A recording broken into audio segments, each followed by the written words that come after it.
Kupitia ukurasa wa Instagram wa msanii wa muziki wa Bongo Flava Barnaba Classic ameshare video akimwaga machozi baada ya kuona studio zake za High Table Sound zikiteketea kwa moto, na kwenye ujumbe wake ameandika kuwa baada ya kutoka Arusha kwenye majukumu yake ya kikazi alifika studio hapo kwa ajili ya kutoa salamu kwa ndugu zake na wasanii wake ambao wapo ndani ya studio, na baada ya muda mfupi alienda nyumbani kwake kwa ajili ya kujiandaa kwenda Kijichi kwa ajili ya show yake nyingine ambayo alikuwa anatarajiwa kuifanya usiku wa leo. Lakini baada ya dakika 15 tu alipigiwa simu na kupewa taarifa kwamba studio zake zinateketea kwa moto, na kufika pale kwa ajili ya kushuhudia namna ambavyo hali ilivyo. Pole sana kwa Barnaba Classic na kila kitu, Mungu ni mwema, kitakuwa sawa. Mimi ni Tolanka Ting na hii ni Wasafi Digital. Mungu wa mbinguni anajua. Nani? Umeitwa kwetu mama ametoka kutengeneza.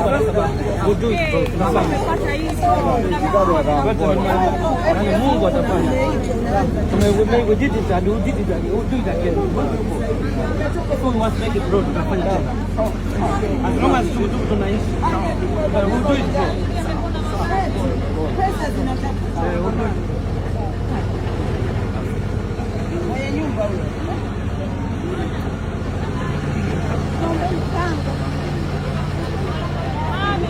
Mami.